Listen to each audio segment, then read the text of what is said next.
응답하라, 응답하라. 난징이 응답하지 않았다. 중국군의 심장부, 타이완 침공을 총지휘하는 동부전구 사령부가 있던 그곳에서 더 이상 어떤 명령도, 어떤 통신도, 어떤 군사 신호도 발신되지 않았다. 중국 자금산 지하 깊숙이 건설된 최첨단 지휘 벙커는 더 이상 존재하지 않았다. 거대한 분화구만이 그 자리에 남아있을 뿐이었다. 14억 중국인을 거느린 인민해방군의 뇌가 한순간에 증발해버린 것이다. 그런데 불과 13분 전까지만 해도 바로 그 지하 벙커에서 중국군은 타이완을 향한 최종 공격 명령을 내리려 하고 있었다. 안녕하세요. 저는 워싱턴 특파원 제니퍼입니다. 여러분께 들려드릴 이야기는 세계가 제3차 대전의 벼랑 끝에서 단 한 발의 미사일로 되돌아온 믿기 어려운 기록입니다. 2025년 10월 19일 베이징 시간 오전 6시 중국 국방부의 발표는 전 세계를 얼음장으로 만들었습니다. 타이완 해협에 대한 전면적인 해상 봉쇄 선언. 그 순간 뉴욕 증시는 역사상 최대 폭으로 폭락했고 도쿄와 서울의 거리에서는 시민들이 ATM 앞에 줄을 섰습니다. 발표와 동시에 둥펑 시리즈 중국 탄도미사일들이 하늘을 가르며 떨어지기 시작했습니다. 첫 번째 폭발음이 타이완 해협에 울려 퍼졌을 때 타오위안 국제공항의 관제탑은 순식간에 잿더미가 되었습니다. 가오슝 항구에서는 거대한 화염기둥이 치솟았고 타이완 북부의 레이더 기지들이 하나둘 어둠 속으로 사라져갔습니다. 저는 그날 오후 3시 펜타곤 브리핑룸에서 이 지옥 같은 소식을 처음 접했습니다. 국방장관의 얼굴은 석고상처럼 굳어 있었고 합참의장의 손은 서류를 쥔 채 미세하게 떨리고 있었습니다. 상황실의 대형 스크린에는 살아있는 악몽 같은 실시간 위성 영상이 띄워져 있었습니다. 타이완 해협 전체가 중국 해군의 수백 척 함정들로 완전히 포위되어 있었고 그 사이로 상륙함들이 늑대 떼처럼 몰려들고 있었습니다.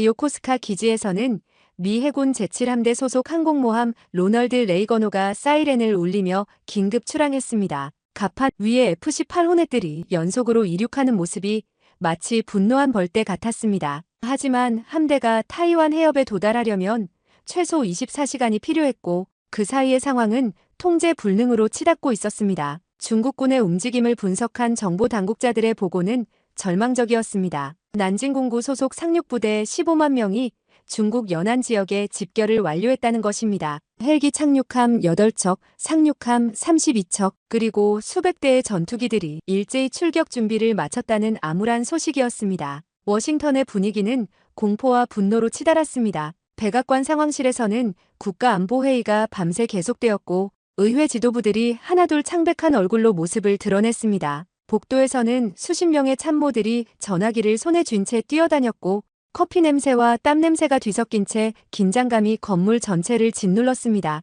트럼프 대통령은 핵 선제 타격을 주장하는 일부 측근들의 요구를 주먹으로 탁자를 치며 거부했습니다. 핵전쟁을 원하는 미친놈들이냐? 하지만 동시에 중국의 일방적인 무력 사용을 그대로 방치할 수도 없는 딜레마에 빠져 있었습니다. 오후 5시경 타이완 국방부에서 절망적인 SOS 신호가 전해졌습니다. 중국군의 첫 번째 상륙 시도가 이미 시작되었다는 것이었습니다. 펑우 군도 인근에서 중국군의 상륙정과 헬기들이 검은 구름처럼 몰려들고 있었고 타이완 해군의 필사적인 저항에도 불구하고 해안 곳곳에서 총성과 폭발음이 울려 퍼지고 있었습니다. 바로 그때였습니다. 회의실의 모든 대화가 멈췄습니다. 펜타곤의 한별 4개 장성이 떨리는 목소리로 입을 열었습니다. 우리는 갑작스러운 침공에 생존을 위해 움직여야 한다고 말하는 타이완. 군사 지도부의 절규가 스피커를 통해 전해졌습니다. 그들은 더 이상 방어만으로는 2시간도 버틸 수 없다는 처절한 현실을 인정하고 있었습니다. 그리고 바로 그 순간 회의실 끝자리에 앉아있던 한 장성이 모든 사람의 시선을 끌었습니다. 그의 목소리는 조용했지만 묵직했습니다. 한국이 가능할지도 모르겠군요. 그 말의 의미를 이해하는 데는 3초도 걸리지 않았습니다. 현무5. 한국이 보유한 그 괴물 미사일의 이름이 회의실 전체를 지배했습니다. 순간 모든 사람의 호흡이 멈췄고 시계 초침 소리만이 운명적인 정적을 깨뜨렸습니다. 상황은 분 단위로 악화되고 있었습니다. 중국군의 대규모 상륙 작전 개시까지는 고작 4시간, 세계 경제를 뒤흔들 제3차 대전까지는 그보다도 적은 시간만이 남아 있었습니다. 한국이 가능할지도 모른다는 그 한마디가 회의실을 얼음장으로 만들었습니다. 저는 그 순간의 섬뜩한 정적을 지금도 생생하게 기억합니다. 합참의장이 천천히 고개를 들어 발언자를 바라보던 그 눈빛, 국방장관이 안경을 벗어 렌즈를 닦으며 깊은 한숨을 내쉬던 모습까지 말이죠. 순간 회의실 전체가 전기에 감전된 것처럼 긴장했습니다. 한국의 현무5는 전설처럼 전해져 내려오던 무기였습니다. 존재한다는 것은 알고 있었지만 실제로 그 위력을 목격한 사람은 이 방에 아무도 없었습니다. 작전 계획은 번개처럼 빠르게 구체화되었습니다. 코드명은 제이드 브레이커, 우리말로는 옥쇄 차단이었습니다. 옥을 깨뜨린다는 뜻이 아니라 적의 사슬을 단숨에 끊어낸다는 의미였죠. 전면전이라는 지옥을 피하면서도 중국군의 상륙 작전을 완전히 무력화시키는 것이 목표였습니다. 전략의 핵심은 잔혹할 정도로 단순했습니다. 중국군 상륙부대 15만 명을 상대하는 대신 그들의 뇌에 해당하는 지휘부만을 한 방에 날려버리는 것이었습니다. 머리를 자르면 몸은 저절로 무너진다는 고전적인 전술 원리를 현대의 정밀 타격으로 구현하는 셈이었죠. 정보 수집 작업이 광속으로 시작되었습니다. 미군의 키올 정찰위성 12기가 궤도를 조정해 중국 동부 해안 지역을 혈안이 되어 감시하기 시작했습니다. 오키나와와 괌에 배치된 글로벌 호크 무인 정찰기들이 비상 출격했고 하늘은 보이지 않는 전자 눈들로 가득 찼습니다. 국가안보국의 지하 깊은 곳에서는 수백 명의 감청 전문가들이 불을 켜놓고 중국군 통신망을 해킹하고 있었습니다. 암호를 깨고 신호를 추적하고 한마디 한마디를 분석해서 중국군 지휘부의 정확한 위치를 찾아내는 숨막히는 정보전이 벌어졌습니다. 타이완군 정보부의 협조는 목숨을 건 것이었습니다. 그들은 수십 년간 피와 땀으로 구축해온 중국군에 대한 인적 정보망을 전면 가동했습니다. 대륙에 남아있는 친타이완 성향의 정보원들이 자신의 목숨을 걸고 암호화된 메시지를 보내왔습니다. 한 통의 메시지가 도착할 때마다 그 사람의 생사가 불분명해졌지만 그들은 멈추지 않았습니다. 마침내 타깃이 확정되었습니다. 난징 외곽 30km, 자금산 지하 50m 깊이에 숨어있는 동부전구 사령부의 핵심 지휘소. 이곳은 중국군이 10년에 걸쳐 구축한 최첨단 지하 요새였으며 타이완 침공작전의 모든 지휘 통제가 이뤄지는 절대 핵심이었습니다.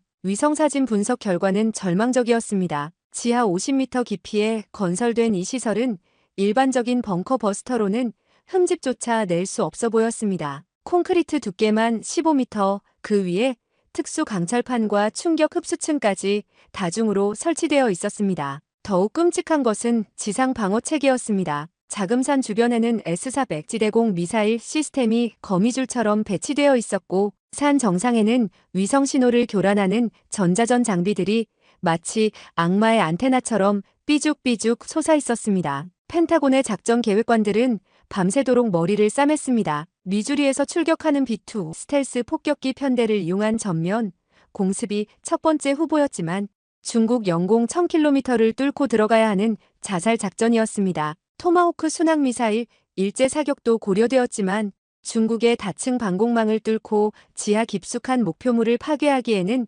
화력이 절대적으로 부족했습니다. 그때 다시 한번 한국이라는 카드가 테이블 위에 올라왔습니다. 회의실의 모든 시선이 한반도 지도에 꽂혔습니다. 한반도에서 발사되는 현무5라면 중국 영공을 침범하지 않고도 목표물에 도달할 수 있고 무엇보다 그 참혹한 파괴력이라면 지하 깊숙한 벙커도 한 방에 관통할 수 있을 것이라는 분석이었습니다. 국방장관이 마침내 운명적인 결정을 내렸습니다. 그의 목소리는 차갑고 단호했습니다. 한국 정부와 즉시 비밀 접촉을 개시하라. 코드명 제이드 브레이커 가동한다. 시간이 무서운 속도로 흘러가고 있었습니다. 중국군의 제2파 상륙작전은 이미 카운트다운에 들어가 있었고 타이완의 운명을 결정할 기회는 단 한 번뿐이었습니다. 실패하면 아시아 전체가 전쟁의 불길에 휩싸일 것이었고 성공하면 아무도 그 결과를 예측할 수 없었습니다. 이틀 후인 10월 21일 새벽 저는 주한미군 오산기지로 향하는 극비 특별기에 몸을 맡기고 있었습니다. 워싱턴에서 서울까지 13시간의 비행 동안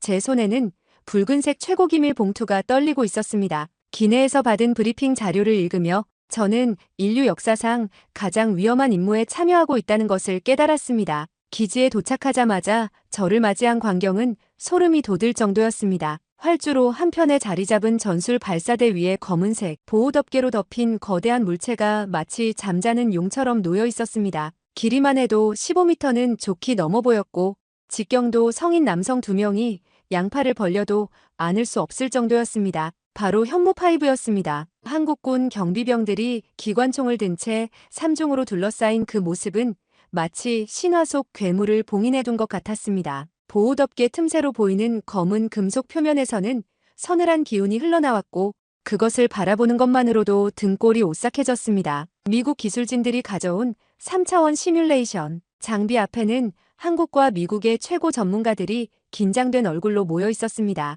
화면에는 자금산 지하시설의 단면도가 피처럼 붉은색으로 표시되어 있었고 현무5의 예상 궤적이 하얀 화살표로 꿰뚫고 있었습니다. 마치 죽음의 선고를 보는 것 같았죠. 한국 측 기술 책임자인 김 박사가 떨리는 목소리로 설명을 시작했습니다. 현무5는 단순한 미사일이 아닙니다. 이것은 운동에너지 관통체라고 부르는 것이 정확합니다. 마하 10의 속도로 낙하하는 8톤짜리 죽음의 철퇴가 가진 파괴력은 그는 말을 잇지 못하고 침을 삼켰습니다. 8톤이라는 숫자의 끔찍함은 비교를 통해서야 이해할 수 있었습니다. 북한이 자랑하는 화성-15 탄두 중량이 4.5톤인데 현무5는 그것의 거의 2배에 달하는 괴물이었습니다. 더욱 소름 끼치는 것은 필요에 따라 탄두 중량을 11톤까지 늘릴 수 있다는 점이었습니다. 그야말로 재래식 무기의 한계를 뛰어넘은 악마의 창조물이었죠. 김 박사는 컴퓨터 화면을 가리키며 계속했습니다. 이 미사일은 발사 후 고도 1000km까지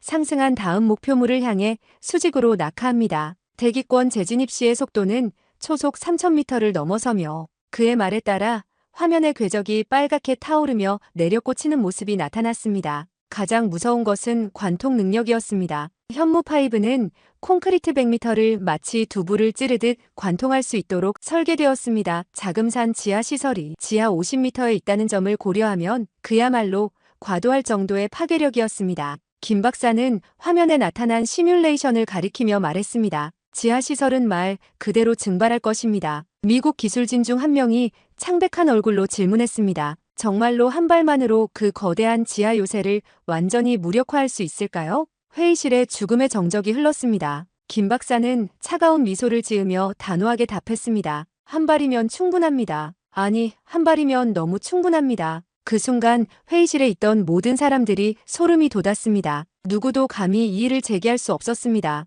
현무5의 위력은 상상을 초월하는 것이었고 그것을 보유한 한국의 능력은 세계 최강국들조차 경악시키는 수준이었습니다. 하지만 기술적인 문제만이 전부는 아니었습니다. 정치적, 외교적 파장은 상상을 초월할 것이었습니다. 한국이 중국을 직접 공격한다는 것은 동북아시아의 세력 균형을 완전히 뒤바꿀 수 있는 역사적 사건이었습니다. 중국의 보복은 상상하기도 끔찍했고 자칫 핵전쟁으로 번질 가능성도 배제할 수 없었습니다. 하지만 상황은 그런 신중함을 허락하지 않았습니다. 실시간으로 들어오는 정보에 따르면 중국군의 상륙부대가 이미 타이완 해협을 가로지르기 시작했다는 것이었습니다. 타이완 해협에서는 지옥 같은 교전이 계속되고 있었고 타이완 공군의 저항 능력도 한계에 다다르고 있었습니다. 더욱 절망적인 것은 시간이었습니다. 중국군의 대규모 상륙이 성공하면 타이완은 24시간 내에 함락될 것이었습니다. 그리고 그때는 이미 너무 늦을 것이었습니다. 김 박사가 마지막으로 한 말이 저의 가슴을 찔렀습니다. 전쟁을 막는 가장 확실한 방법은 전쟁을 할 수 있는 압도적인 능력을 보여주는 것입니다. 역설적으로 들리지만 가장 강력한 무기가 가장 평화로운 해결책이 될 수 있습니다. 그의 목소리에는 깊은 확신과 동시에 무거운 책임감이 담겨 있었습니다. 회의는 악몽 같은 밤까지 계속되었습니다. 발사 시점, 목표 좌표, 작전 후 대응 방안 등 운명을 가를 세부 사항들이 하나하나 확정되어 갔습니다. 모든 것이 준비되었습니다. 이제 인류 역사상 가장 위험한 도발이 시작될 차례였습니다. 2025년 10월 22일 새벽 4시 30분 운명의 발사 명령이 떨어졌습니다. 저는 오산기지에서 약 10km 떨어진 언덕 위 극비 관측소에서 이 역사적이고 끔찍한 순간을 지켜보고 있었습니다. 한국군과 미군의 합동작전 통제소는 숨막히는 긴장감으로 가득했고 벽을 가득 채운 거대한 스크린들에는 실시간 데이터들이 피처럼 붉은 불빛으로 끊임없이 업데이트되고 있었습니다. 이동식 발사 차량은 발각을 피하기 위해 밤의 어둠을 틈타 유령처럼 이동했습니다. 위성 감시를 피하기 위해 개걸음보다도 느린 속도로 움직이는 그 모습이 마치 거대한 사냥꾼이 먹이를 노리며 은밀하게 접근하는 것 같았습니다. 차량의 이동 속도는 시속 15km를 넘지 않았고 중국 위성이 지나갈 때마다 위장막 아래서 움직임을 멈추며 숨을 죽였습니다. 발사 지점은 경기도 북부의 한 야산, 평소에는 군사훈련장으로 사용되는 이곳이 오늘만큼은 아시아의 운명을 바꿀 지옥의 무대가 되었습니다. 발사 차량이 최종 위치에 도달하자 유압 장치가 괴물 같은 소음을 내며 작동하기 시작했습니다. 그리고 드디어 현무5가 하늘을 향해 수직으로 세워졌습니다. 현무5의 위용은 실로 악마적이었습니다. 15m가 넘는 길이의 검은 몸체가 새벽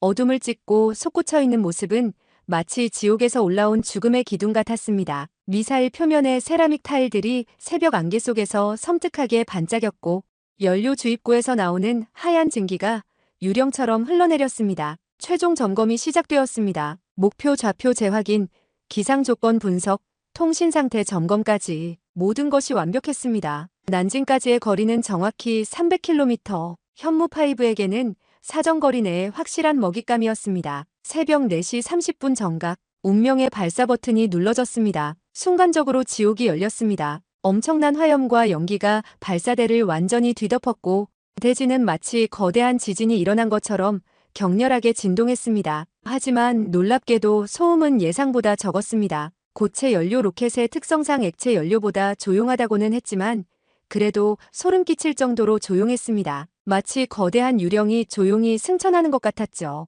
현무5는 번개처럼 수직으로 솟구쳐 올랐습니다. 1단계 부스터가 점화되자 미사일은 무서운 속도로 가속했고 불과 10초 만에 시야에서 완전히 사라졌습니다. 레이더 화면에만 그 괴물 같은 궤적을 추적할 수 있었을 뿐입니다. 3분 후 1단계 부스터가 분리되었습니다. 2단계에서 현무5는 이미 고도 30km를 넘어서 있었습니다. 2단계 부스터가 점화되자 미사일은 더욱 빠른 속도로 상승했습니다. 목표 고도는 1000km, 우주와 대기권의 경계를 완전히 넘어서는 높이였습니다. 7분 후 현무5는 최고점에 도달했습니다. 고도 1000km에서 미사일은 잠시 죽음의 정적 상태가 되었고 이때부터 중력에 의한 자유낙하가 시작되었습니다. 하지만 이것은 단순한 낙하가 아니었습니다. 정밀 유도 시스템이 악마적으로 작동하며 목표물을 향한 완벽한 궤도를 계산하고 있었습니다. 낙하가 시작되자 현무5의 속도는 무서운 속도로 증가했습니다. 대기권 재진입 시점에서는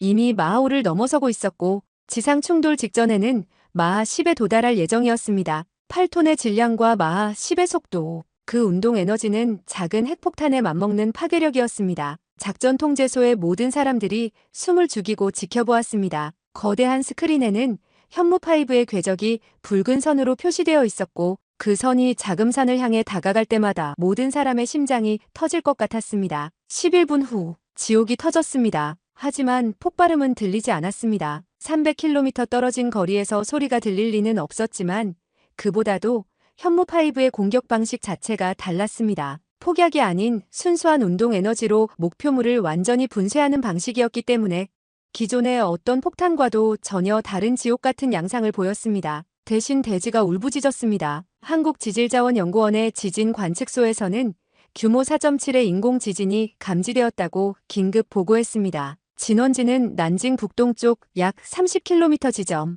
바로 자금산 일대였습니다. 그곳에서는 말 그대로 지옥이 펼쳐져 있었습니다. 위성사진이 실시간으로 전송되어 왔습니다. 자금산의 모습은 완전히 지옥으로 변해 있었습니다. 산 하나가 문자 그대로 증발하여 사라져 있었고 그 자리에는 악마의 입처럼 벌어진 거대한 분화구가 뚫려 있었습니다. 지하 50m에 있던 벙커는 흔적도 없이 사라져 있었고 더 이상 어떤 신호도 응답하지 않았습니다. GPS 위성망을 통해 들어오는 데이터들이 모든 것을 증명하고 있었습니다. 자금산 지하 지휘소는 완전히 지옥으로 사라졌고 중국 동부전구 사령부의 지휘체계는 한순간에 증발해버렸습니다. 단 한 발의 미사일이 중국군 전체의 작전 능력을 지옥으로 보내버린 것입니다. 작전 통제소에는 죽음의 정적이 흘렀습니다. 모든 사람들이 방금 일어난 일의 끔찍함을 이해하려 애쓰고 있었습니다. 전쟁이 끝났다는 것을, 아니 정확히는 전쟁이 시작되기도 전에 한순간에 끝났다는 것을 말입니다. 한 장성이 떨리는 목소리로 중얼거렸습니다. 신이시여,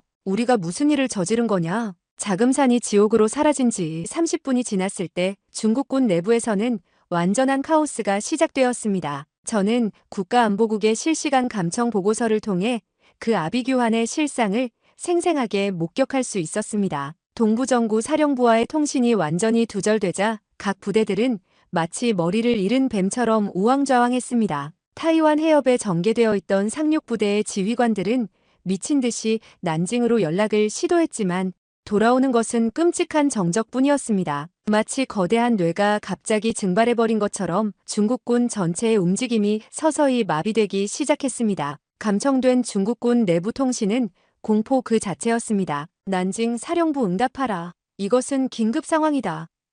자금산에서 무슨 일이 일어났는가? 누가 명령을 내려야 하는가? 절망적인 외침들이 전파를 타고 흘러나왔고 그 목소리들은 하나같이 공포에 질려 있었습니다. 오전 6시경 첫 번째 균열이 시작되었습니다. 타이완 해협 중부에 배치되어 있던 중국 해군의 상륙함들이 북진을 멈추고 제자리에서 마치 길을 잃은 양떼처럼 맴돌기 시작한 것입니다. 상급 지휘부의 명령 없이는 한 발짝도 움직일 수 없다는 중국군 교리의 치명적인 약점이 드러나는 순간이었죠. 베이징의 중앙군사위원회에서는 급히 대체 지휘체계를 구축하려 했습니다. 하지만 수십 년간 동부전구 사령부에 집중되어 있던 타이완 작전의 모든 계획과 정보가 현무5와 함께 지옥으로 사라진 상황에서 새로운 지휘체계를 구축하기까지는 최소 24시간이 필요했습니다. 더욱 끔찍한 것은 예비 지휘소들의 무능함이었습니다. 중국군이 서둘러 가동한 항저우의 제2중계지휘소는 자금산 본부와의 모든 연결이 두절되자 패닉 상태에 빠져 어떤 독자적인 판단도 내리지 못했습니다. 상하이의 제3중계지휘소는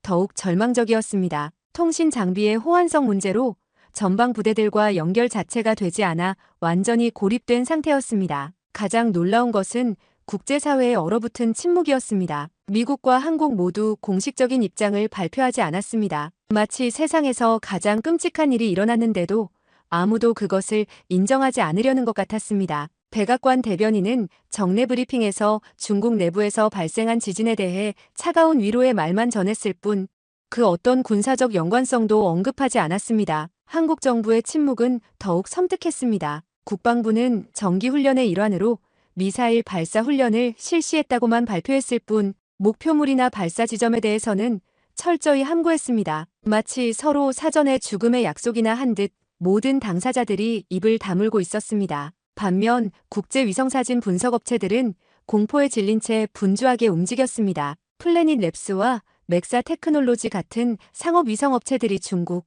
동부 지역에서 설명할 수 없는 지형 변화가 감지되었다고 긴급 발표했습니다. 하지만 그들조차 그것이 자연재해인지 인공적인 것인지에 대해서는 입을 다물었습니다. 진실을 말하기에는 너무나 끔찍했기 때문이었죠. 오전 10시를 넘어서면서 타이완 해협의 상황은 극적으로 변하기 시작했습니다. 중국 해군의 구축함들이 하나둘 마치 도망치는 것처럼 후퇴를 시작한 것입니다. 공식적인 후퇴 명령이 내려진 것은 아니었습니다. 하지만 현장 지휘관들이 본능적인 공포에 사로잡혀 위험 지역에서 벗어나기 시작한 것이죠. 가장 먼저 움직인 것은 타이완 동북쪽에 배치되어 있던 제199 구축함이었습니다. 이어서 남쪽의 상륙함들도 마치 악마에게 쫓기는 것처럼 타이완 해안에서 멀어지기 시작했습니다. 마치 보이지 않는 죽음의 손이 그들을 밀어내는 것처럼 중국군 함정들은 공포에 질린 채 대만 해협을 떠나고 있었습니다. 타이완 해군도 이 끔찍한 변화를 재빨리 감지했습니다. 타이중 해군기지의 작전실에서는 긴급 상황 회의가 소집되었고 중국군의 후퇴가 함정인지 실제인지를 판단하기 위한 정찰 작전이 시작되었습니다. 하지만 몇 시간의 감시 결과 이것이 공포에 의한 실제 후퇴라는 것이 확인되었습니다. 정오가 지나자 상황은 더욱 명확해졌습니다. 중국군의 15만 대규모 상륙부대는 완전히 흩어져 있었고 타이완 침공 작전은 사실상 공포에 의해 중단된 상태였습니다. 자금산 지하 지휘소의 완전한 소멸이 중국군 전체에 미친 심리적 충격이 얼마나 끔찍한지를 보여주는 대목이었습니다. 오후 2시경 마침내 베이징에서 첫 번째 공식 발표가 나왔습니다. 중국 국방부는 떨리는 목소리로 동부 연안 지역에서 실시하던 군사훈련을 기상 악화로 인해 예정보다 앞당겨 종료한다고 발표했습니다. 타이완 침공이라는 말은 한마디도 언급하지 않았지만 사실상 완전한 항복 선언이나 다름없었습니다. 저는 오산기지의 작전실에서 이 모든 변화를 지켜보며 소름이 돋았습니다. 단 한 발의 미사일이, 그것도 핵무기가 아닌 재래식 무기가 이토록 극적이고 끔찍한 변화를 만들어낼 수 있다는 것이 믿기지 않았습니다. 아무도 명령을 내리지 않았지만 전장 전체가 공포에 질린 채 조용해지고 있었습니다. 마치 거대한 교향곡이 갑자기 죽음의 정적에 빠진 것처럼 타이완 해협에는 예상치 못한 무서운 평화가 찾아오고 있었습니다. 타이완 타이중 해군기지의 통합작전지휘센터는 그날을 기적적인 부활이라고 불렀습니다. 저는 사흘 후 타이베이에 도착해서 이 믿을 수 없는 이야기를 직접 들을 수 있었습니다. 10월 22일 오전 5시 타이완 해군 참모총장 천제독은 지하 깊은 긴급 상황실에서 경악할 만한 보고를 받았습니다. 중국 함대가 마치 악마에게 쫓기는 것처럼 후퇴하고 있다는 것이었죠. 처음에는 절대 믿을 수 없었습니다. 중국군이 더 큰 함정을 파기 위해 일시적으로 물러나는 것일 수도 있었거든요. 하지만 시간이 지날수록 상황은 기적적으로 변했습니다. 페스카도레스 군도 주변에 검은 구름처럼 집결해 있던 중국의 상륙함들이 하나둘 망령처럼 본토로 사라지고 있었고, 타이완 동쪽 해상에 배치되어 있던 구축함들도 마치 도망치듯 북쪽으로 항로를 바꾸고 있었습니다. 누구도 직접 싸우지 않았지만 지옥 같은 싸움 자체가 한순간에 끝나고 있었습니다. 천제독은 떨리는 목소리로 말했습니다. 이것은 신의 기적이다. 우리가 이길 수 없는 전쟁에서 이긴 것이다. 그의 눈에는 믿기지 않는다는 듯한 눈물이 고여 있었습니다. 타이완 공군의 상황도 극적으로 변했습니다. 전날까지만 해도 마지막 출격을 각오하며 이륙 준비 상태를 유지하던 F-16 전투기들이 이제는 정상 대기 상태로 돌아갔습니다. 가오슝과 타이난의 공군기지에서는 조종사들이 헬멧을 벗고 하늘을 올려다보며 안도의 눈물을 흘리는 모습을 볼 수 있었습니다. 한 젊은 조종사는 제게 이렇게 말했습니다. 저는 오늘 아침 유서를 썼습니다. 하지만 이제 그 유서를 찢을 수 있게 되었습니다. 무엇이 이런 기적을 만들었는지 모르겠지만 감사할 따름입니다. 더욱 놀라운 것은 미군의 대응이었습니다. 현무5 발사 이후 미국은 단 한 발의 추가 공격도 하지 않았습니다. 대신 오키나와에서 출발한 미 해병대 상륙부대가 타이완 동쪽 해안에 천사처럼 상륙했습니다. 하지만 이것은 전투를 위한 것이 아니라 평화 유지와 안정화를 위한 구원의 손길이었습니다. 타이완 해군도 잔존하는 중국군 세력을 수색하기 시작했습니다. 하지만 찾을 것은 거의 없었습니다. 중국군은 이미 대부분 유령처럼 철수한 상태였고 남아있는 것은 버려진 장비들과 보급품들 뿐이었습니다. 마치 거대한 악몽이 갑자기 사라진 것처럼 타이완을 위협하던 모든 것들이 흔적도 없이 증발해 있었습니다. 타이베이 시민들은 여전히 무슨 일이 일어났는지 정확히 알지 못했습니다. 정부는 보안상의 이유로 구체적인 내용을 공개하지 않았고 언론들도 신중한 분위기였습니다. 하지만 시민들은 야생동물의 본능처럼 위기가 지나갔다는 것을 감지하고 있었습니다. 가장 확실한 증거는 일상의 극적인 변화였습니다. 그날 오후부터 타이베이의 전력 공급이 기적적으로 정상화되었습니다. 전날까지 비상사태에 대비해 제한되었던 전력이 모든 지역에 안정적으로 공급되기 시작한 것입니다. 지하철도 정상 운행을 재개했고 타오이안 공항도 부분적으로 운항을 시작했습니다. 마치 죽어가던 도시가 갑자기 생명을 되찾은 것 같았습니다. 수도 공급도 마찬가지였습니다. 중국군의 공격에 대비해 비축해두었던 비상용 식수가 더 이상 필요 없게 되었습니다. 타이베이시 상수도 사업소는 모든 취수장과 정수장을 정상 가동으로 전환했고 시민들은 다시 안심하고 수돗물을 마실 수 있게 되었습니다. 가장 극적이었던 것은 타이완 증권거래소의 폭발적인 반응이었습니다. 7월 23일 개장과 함께 타이완 주식시장은 사상 최대폭의 상승세를 기록했습니다. 투자자들이 기적적인 위기의 종료를 확신하고 있다는 증거였죠. 특히 반도체와 IT 관련 주식들이 로켓처럼 급등했는데 이는 타이완의 핵심 산업이 지옥에서 천국으로 부활했다는 시장의 열광적인 판단을 반영한 것이었습니다. 하지만 무엇보다 중요한 변화는 사람들의 표정이었습니다. 이틀 전까지만 해도 죽음의 공포와 절망으로 가득했던 타이베이 거리에 다시 생명이 돌아왔습니다. 카페와 식당들이 부활하듯 정상 영업을 재개했고 사람들은 다시 웃으며 평범한 일상으로 돌아갔습니다. 타이완 국방부의 한 고위 관계자는 저에게 경외감에 찬 목소리로 말했습니다. 우리는 이 사건을 통해 현대의 기적이 무엇인지를 배웠습니다. 평화는 협상 테이블에서만 만들어지는 것이 아니라 때로는 압도적인 힘을 통해서도 만들어질 수 있다는 것을 깨달았습니다. 물론 모든 것이 완전히 해결된 것은 아니었습니다. 중국은 여전히 타이완을 포기하지 않았고 언제든 다시 위협이 될 수 있었습니다. 하지만 적어도 이 순간만큼은 타이완 해협에 기적 같은 평화가 찾아왔습니다. 그리고 그 평화는 지구 반대편에서 날아온 단 한 발의 현무 파이브로 만들어진 것이었습니다. 저는 타이베이 일역 야시장에서 만난 한 상인의 말이 가슴 깊이 남습니다. 그는 눈물을 글썽이며 말했습니다. 전쟁이 시작되기도 전에 전쟁이 끝났습니다. 이것이 바로 현대의 기적이 아닐까요? 워싱턴으로 돌아온 저는 펜타곤이 완전히 다른 세상으로 변해 있다는 것을 금세 느낄 수 있었습니다. 현무5가 보여준 끔찍하고도 놀라운 결과는 미국 국방부 전체의 전략 사고를 뿌리째 뒤흔들어 놓았습니다. 국방장관실에서 열린 첫 번째 평가회의는 마치 종교적 경외감에 젖은 의식 같았습니다. 현무5는 공식적으로 재래식 핵억제 수단이라는 전례 없는 새로운 분류를 받았습니다. 이는 핵무기가 아니면서도 핵무기보다 더 강력한 억제 효과를 발휘할 수 있는 악마적인 무기라는 의미였습니다. 회의에 참석한 한별 4개 장성은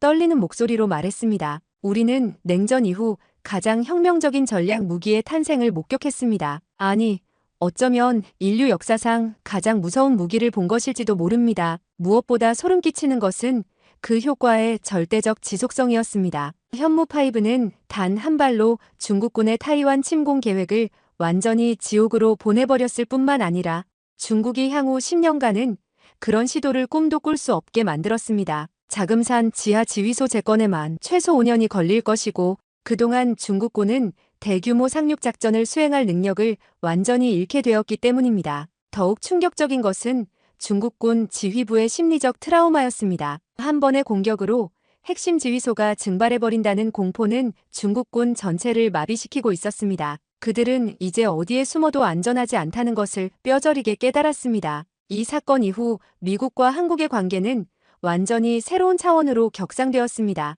8월 초 워싱턴에서는 비핵억제 전략 공동체라는 역사적인 협력 체계가 공식 출범했습니다. 이는 기존의 해고산 정책을 뛰어넘는 혁명적인 개념으로 재래식 무기만으로도 핵무기를 능가하는 억제력을 발휘할 수 있다는 새로운 전략 패러다임이었습니다. 한국의 현무5 시스템과 미국의 정보 자산, 그리고 양국의 합동작전 능력을 결합한 이 새로운 체계는 동아시아 안보 환경에 지각 변동을 일으켰습니다. 더 이상 핵무기라는 최후의 카드에만 의존하지 않고도 절대적인 억제력을 발휘할 수 있게 된 것입니다. 중국의 반응은 예상을 뛰어넘는 절망적인 수준이었습니다. 베이징은 공식적으로는 어떤 군사적 위협도 받지 않았다는 입장을 억지로 고수했습니다. 하지만 내부적으로는 공포에 질린 대변혁이 일어나고 있었습니다. 중국 국방부는 동부정구 사령부의 대대적이고 절망적인 개편을 단행했습니다. 살아남은 지휘관들은 모두 책임을 물어 좌천되었고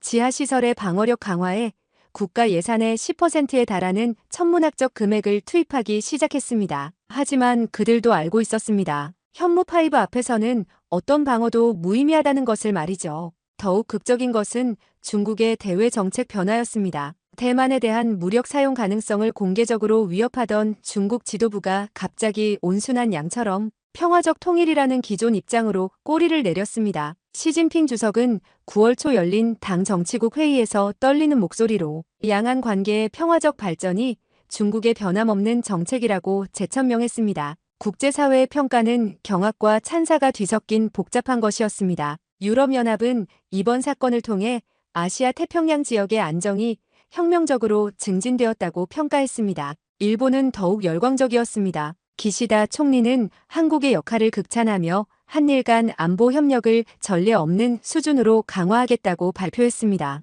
러시아의 반응은 공포와 부러움이 뒤섞인 것이었습니다. 푸틴 대통령은 공개적으로는 중국을 지지한다고 말했지만 실제로는 현무5의 무서운 능력에 밤잠을 이루지 못하고 있었습니다. 모스크바에서는 한국과의 군사기술 협력 가능성을 극비리에 타진해왔다는 정보도 있었습니다. 하지만 무엇보다 혁명적인 변화는 억제에 대한 개념 자체였습니다. 기존의 억제로는 상호확증 파괴라는 공포의 균형에 바탕을 두고 있었습니다. 하지만 현무5가 보여준 새로운 억제 모델은 완전히 달랐습니다. 상대방을 완전히 파괴하겠다고 위협하는 것이 아니라 상대방의 핵심 능력만을 외과 수술처럼 정밀하게 무력화함으로써 억제 효과를 달성하는 것이었습니다. 이는 냉전 시대의 거대하고 무차별적인 핵 억제 체계보다 훨씬 정교하고 실용적인 접근법이었습니다. 핵무기 사용에 끔찍한 부담 없이도 강력한 억제력을 발휘할 수 있고 무엇보다 실제로 사용 가능한 무기라는 점에서 기존의 핵 억제보다 더 현실적이고 무서운 위협이 될 수 있었습니다. 펜타곤의 전략 기획관들은 이를 스마트 억제라고 명명했습니다. 무차별적인 파괴가 아닌 선택적이고 정밀한 무력화를 통한 억제 전략이라는 의미였죠. 이 개념은 곧 미국 국방 전략의 핵심 축으로 자리 잡게 되었고 전 세계의 군사 전략가들이 밤잠을 설치며 연구하는 새로운 패러다임이 되었습니다. 저는 이 모든 변화를 지켜보며 한 가지 소름 끼치는 깨달음을 얻었습니다. 억제란 결국 상대방으로 하여금 원하지 않는 행동을 하지 못하게 만드는 것입니다. 그리고 그것은 반드시 상대방을 완전히 파괴하겠다는 위협을 통해서만 달성되는 것이 아니라는 점입니다. 현무5는 바로 그 단순하면서도 무서운 명제를 완벽하게 증명한 무기였습니다. 승리를 보장하는 것이 아니라 상대가 감히 움직이지 못하게 만드는 것, 그것이야말로 진정한 억제의 핵심이었고 그 억제는 한 발의 현무5로 완성되었습니다. 워싱턴 포스트 편집실로 돌아온 저는 마침내 운명적인 키보드 앞에 앉았습니다. 화면에는 텅 빈 문서가 저를 응시하고 있었고 커서는 마치 역사의 증인이 되어달라고 간청하는 것 같았습니다. 저는 떨리는 손으로 첫 문장을 타이핑하기 시작했습니다. 전쟁은 일어나지 않았다. 하지만 한 발의 미사일이 지구 전체를 구원했다. 이것이 제가 쓴 기사의 첫 문장이었습니다. 일주일에 걸친 이 믿을 수 없는 사건을 어떻게 요약할 수 있을까 고민하다가 내린 결론이었죠. 때로는 일어나지 않은 일이 일어난 일보다 더 중요할 수 있다는 것을 이번 사건을 통해 뼈저리게 깨달았습니다. 되돌아보면 참 기이한 전쟁이었습니다. 선전포고도 없었고 대규모 교전도 없었고 심지어 승전보도 한 줄 나오지 않았습니다. 공식적으로는 전쟁이라고 부를 수도 없는 사건이었죠. 하지만 그 결과는 어떤 세계대전보다도 결정적이고 극적이었습니다. 중국의 타이완 침공 계획은 한순간에 지옥으로 사라졌고 타이완의 자유는 영원히 보장되었습니다. 무엇보다 소름 끼쳤던 것은 이 모든 과정이 얼마나 조용하게 진행되었는가 하는 점이었습니다. 현무5의 발사 과정에서 들린 것은 로켓 엔진의 낮은 울음소리뿐이었고 목표물 파괴 시에는 폭발음조차 없었습니다. 단지 지진파만이 그 참혹한 위력을 증언했을 뿐이죠. 가장 시끄러웠어야 할 순간이 가장 조용했던 역설이었습니다. 중국군의 후퇴도 마찬가지였습니다. 공식적인 후퇴 명령도 패배를 인정한다는 발표도 없었습니다. 그저 조용히 마치 악몽에서 깨어나듯 원래 자리로 돌아갔을 뿐입니다. 가장 위협적이었던 침공이 가장 조용한 방식으로 사라진 셈이었습니다. 이 사건을 취재하면서 저는 전쟁 억제에 대한 혁명적인 깨달음을 얻었습니다. 억제란 결국 숫자의 게임이 아니라 공포와 확신의 문제라는 것을 뼈저리게 느꼈습니다. 상대방이 정말로 그런 끔찍한 능력을 가지고 있다는 것을 믿게 만드는 것, 그리고 필요하다면 정말로 사용할 것이라는 절대적인 확신을 주는 것이 핵심이었습니다. 그 확신은 어디서 나올까요? 말에서 나오는 것이 아니라 행동에서 나옵니다. 한국은 말로 위협하지 않았습니다. 대신 현실로 보여주었습니다. 현무5라는 기술로, 그리고 그것을 정확히 사용할 수 있는 무서운 실력으로 평화를 창조해냈습니다. 이는 동맹의 의미에 대해서도 새로운 지평을 열었습니다. 기존의 동맹 관계는 주로 한쪽이 다른 쪽을 보호해주는 일방적인 구조였습니다. 하지만 이번 사건에서 한국은 단순히 보호받는 존재가 아니라 세계 평화의 결정적인 역할을 하는 구원자로 자리매김했습니다. 현무5의 성공은 단순히 군사기술의 승리가 아니었습니다. 그것은 완벽한 판단, 압도적인 정보력, 그리고 무엇보다 신의 같은 타이밍이 결합된 기적의 결과였습니다. 하루만 늦었어도 아니면 하루만 빨랐어도 이런 결과를 얻을 수 없었을 것입니다. 타이밍만이 전부가 아니었습니다. 목표 선정도 예술적이었습니다. 중국군 전체를 상대하는 대신 뇌에 해당하는 지휘부만을 정밀 타격함으로써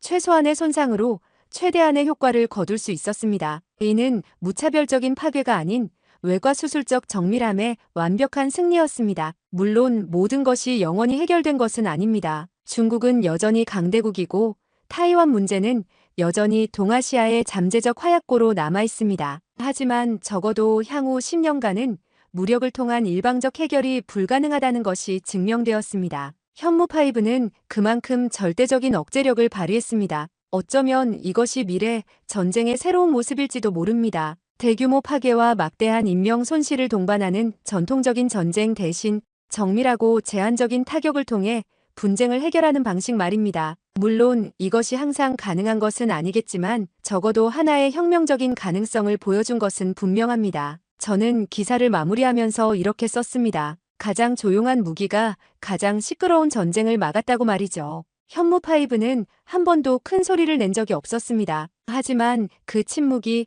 타이완 해협 전체를, 아니 전 세계를 구원했습니다. 이제 제 시계는 워싱턴 시간 오후 6시를 가리키고 있습니다. 사무실 창밖으로는 평범한 일상이 흘러가고 있습니다. 사람들은 출근하고 아이들은 학교에서 돌아오고 카페에서는 여전히 향긋한 커피 향이 피어오르고 있습니다. 하지만 저는 압니다. 지구 반대편에서는 한 발의 현무5가 수억 명의 평범한 일상을 지옥에서 구해냈다는 것을, 그리고 그 평화로운 일상이야말로 모든 전략과 무기가 추구해야 할 궁극적인 목표라는 것을 말입니다. 전쟁을 끝내는 가장 좋은 방법은 전쟁을 시작하지 않게 만드는 것입니다. 현무5는 바로 그런 기적의 무기였습니다. 그리고 그 기적은 한국의 손에서 태어났습니다. 저는 마지막 문장을 타이핑했습니다. 때로는 가장 강력한 평화가 가장 강력한 무기에서 나온다. 현무5가 증명한 것은 바로 그것이다. 구독, 좋아요 하시고 여러분의 의견도 남겨주세요.